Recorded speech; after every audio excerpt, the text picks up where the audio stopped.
All right, so we got some of this angular momentum stuff to do for Friday. And the first three especially all have some similarities. There are different variations on this idea.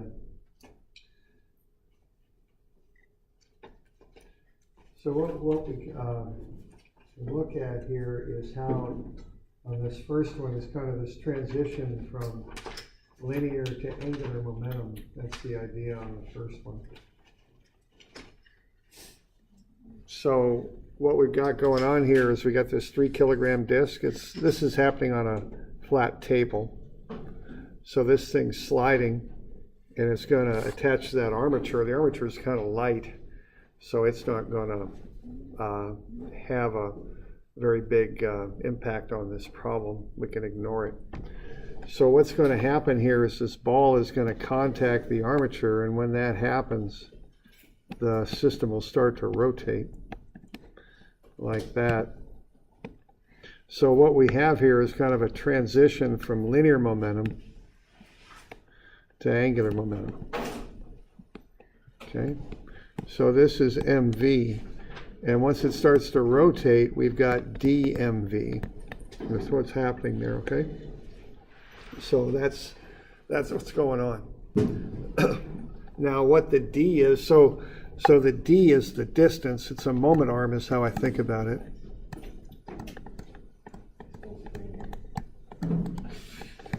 M is the mass, and v is velocity.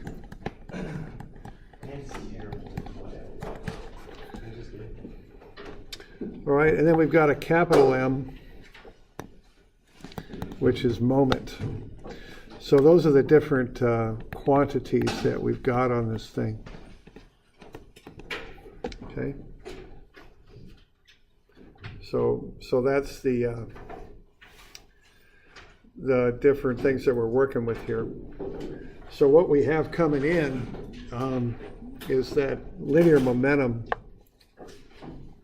Now once this thing hits the armature, there's going to be a frictional moment of 0.7 Newton meters that counteracts the spinning motion here. Okay. So that's what we've got going on here, kind of to sum up the different things that are occurring. So what we want to do here is just put all that together. So what's happening here to start with is you've got what you might look at as being linear momentum. That's where you start. And that's just mv. All right. So what's happening there is you got 3 kilograms times the velocity, and that's 2 meters per second. That's what's coming in. Now, that's linear momentum. But what it's going to do is it's going to hit that armature. And when it does that, it's going to have that offset distance of 0.8 meters. So that's what makes it angular, is when it hits that armature and sticks to it, essentially, you get that moment arm of 0.8 meters. Think of that as being like a moment arm from statics.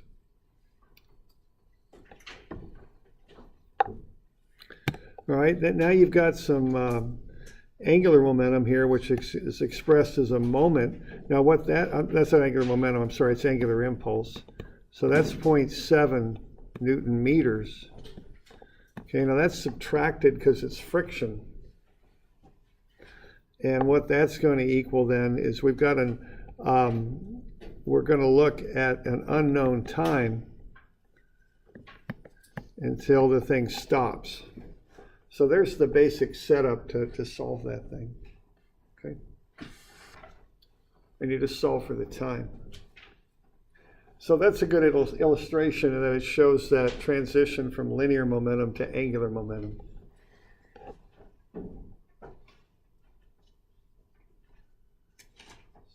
So we doing all right with that? You got any questions on that one?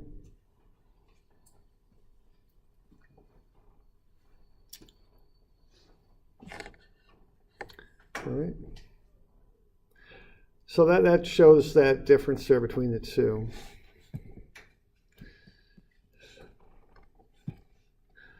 All right, this next one, we've got, again, a real light armature. We've got the same, very similar kind of thing going on here, except we're not going into linear at all. We're just looking at angular.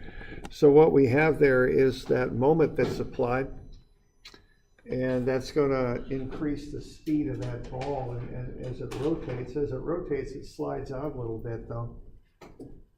So what you've got then is you got that initial angular velocity at 1.18 radians per second. So what's going to happen there is you're going to start with the angular momentum. All right, so now what you're going to have then is dmv. So the distance is the moment arm. You do want to stay in standard units on these things, because when you start combining things and matching them with impulse, you want to be sure that you're in standard units so all the units work out. So you're going to have that moment arm of 0.12 meters. You're going to have the mass of 210 grams, which is 0.21 kilograms. And then you're going to have a velocity. Now what the velocity equals is r times theta dot. That's what the velocity equals. So we're going to get r in here, which is the same thing as the moment arm. So in this case, r and d are the same thing. And then you're going to have that theta dot at 1.18 radians per second. Okay, so that's the lead off, the first term there, right there.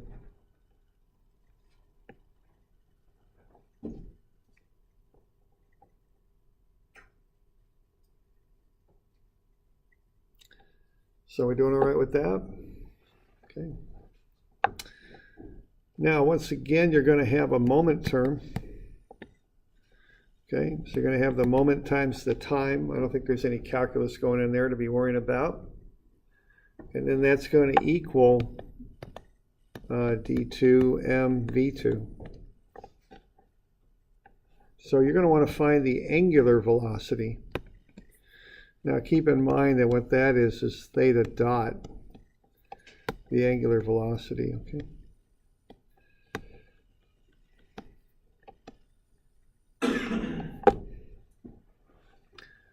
So, you okay with that? Yeah, questions?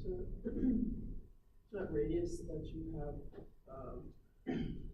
or just the radius, is the same as the moment arm. Is that for the mass? How it rotates around the radius? So what now? How's that 0.12 for the radius work again? Okay, what's happening with the radius to get that figured out is it's rotating about point A. So the radius is just the perpendicular distance between the point you're rotating about and the velocity, just like for a moment arm, essentially. So it's the distance from the A to the mass. Okay, and it's going to change on the back side there. Okay. All right. So we all right? Yeah. Question. Should that be the integral of mt? It's the integral of m dt. Now, what's up though is there isn't any change in moment. It's a constant moment, so there isn't any need to integrate. You can just take mt and that'll work fine. Okay.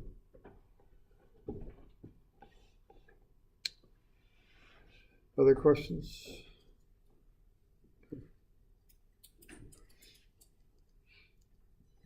Okay.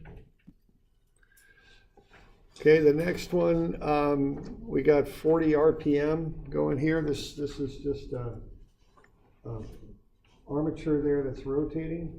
Again, we're assuming the armature is light compared to the masses. The masses will slide out as the thing rotates. So you start off at 40 RPM.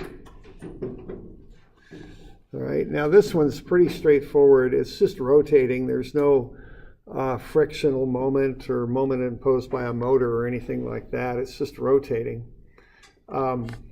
So what you do on this one is you look at the distance, which is the distance from the center. In this case, that would be from the center point on the armature there. So that's 0.15 meters. The mass is 0.9 kilograms, so you multiply those together. Then you look at the velocity. Now what we got there is 40 RPM. Now what a RPM is a revolution in a minute.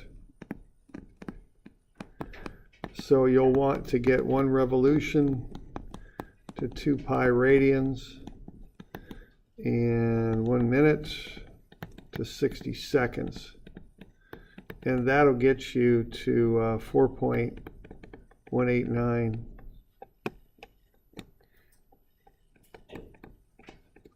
radians in a second. Okay. So you want to get that RPM converted over to radians per second. So what we're doing here, we're taking that offset distance over here, we're taking the mass, and then we're taking r times theta dot. So V equals r theta dot, and also in this expression,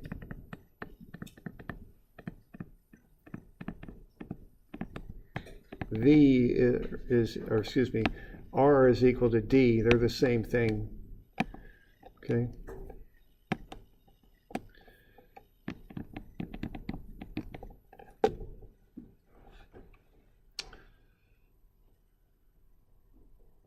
All right, so we got the offset distance, the mass, and then a term for the velocity, V1, which is 0.15 times theta dot, so it's r theta dot. Okay. Now after the thing's rotated, it's a similar deal. You got to see that mass is slid outwards. So now it's 0.32 meters times 0.9 kilograms times 0.32 meters theta dot. Okay. So it's the same sort of expression. It's just now you've got an unknown theta dot. So what's happening there is the constant value is not V, because depending on the length of the armature, V will vary. What you have is you got one armature that's rotating. So you got these masses here on these on the armature.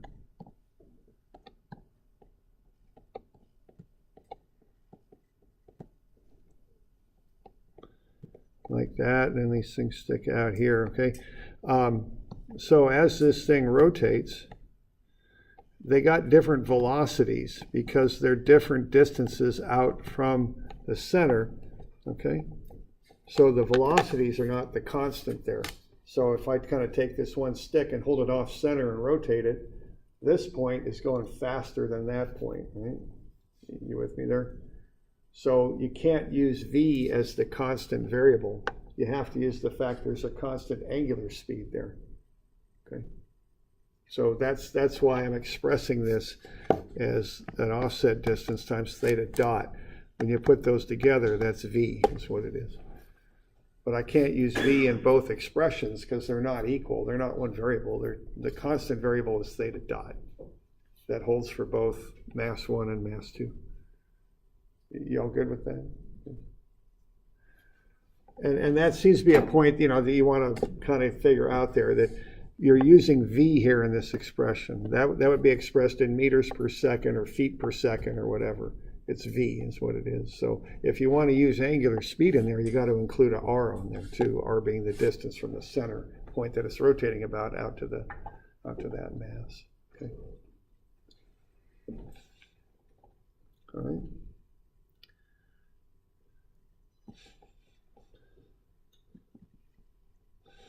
Okay, the last one here, you've got a series of steps to work through on it.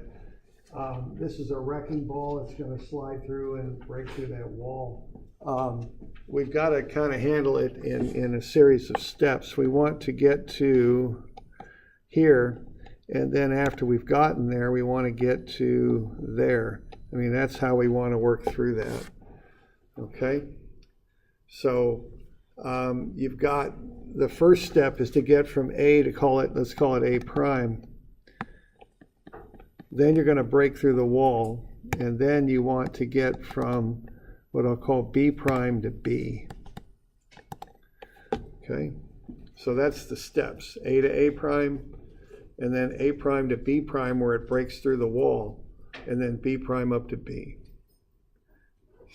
You can't do it all in one jump because you don't really have a method that'll handle both the swinging of from A to A prime and from B prime to B and also breaking through the wall. So you kind of have to handle those separately. So the way to do this, I think, is you've got a height. You're dropping 4.2 meters to get from A to A prime.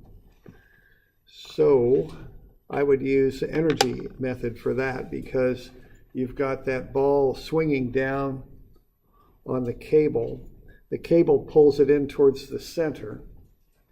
So the force of the cable doesn't do any work because it's always perpendicular to the velocity, which represents the distance there. So we got a deal going like that. And we've got this force going up, and the force is always normal to the velocity. So it doesn't do any work. So you can just do a straight energy analysis there. It starts from rest and it drops 4.2 meters. The weight is 7848, so you can get the energy at A and convert that into kinetic energy at A prime. And from that, find the velocity. It's 9.08. So that's the velocity at A prime. Okay.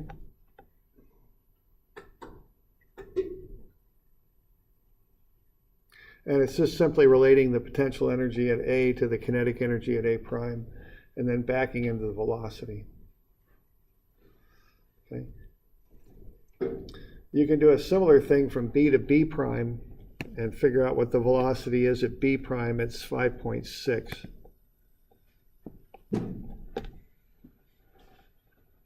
So you can go between the two and you can figure out how much that there's a change in velocity there. Okay. So we doing all right with that? Doing work energy to get from A to A prime and then from B down to B prime? Okay. You had a homework problem a bit like that with a spring shooting a ball up kind of thing. Okay.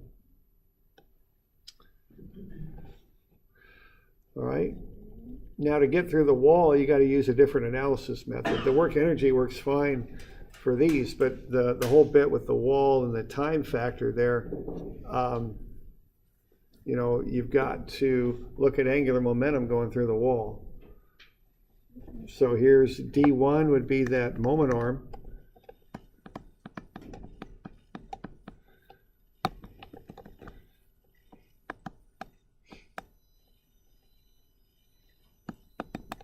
You got an unknown force, okay, and then you've got the mass, and then you've got the velocity, okay. So you get that before and after the wall. Okay. You know, the moment arm is the same thing for the moment here. That'll be the unknown force times that moment arm. You know the time it takes to work through the wall is 0.12 seconds.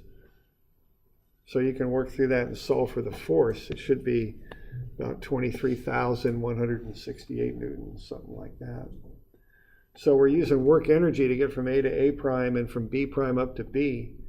We're using that to find those velocities before and after it goes through the wall. And then we do angular momentum to find the force as it pushes through the wall, because we know the time. Okay, so we can figure out the force.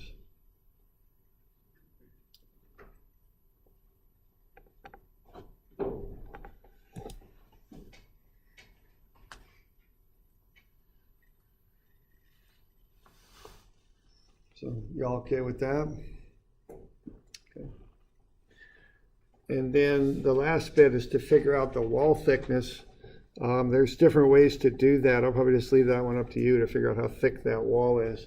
You've got a number of variables to work with before and after and during the collision with the wall. You've got the velocity before and after, you've got the time, you've got the force, you've got a few things to work with, and there's a number of different ways to work into the thickness of the wall. Be using the, F equals ma, or you can use might be able to use momentum on that to some degree. Probably F equals ma or work energy to get that figured out.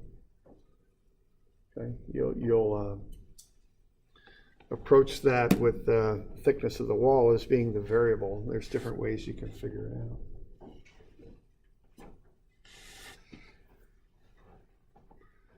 So we all right with that? We got any questions on that bit?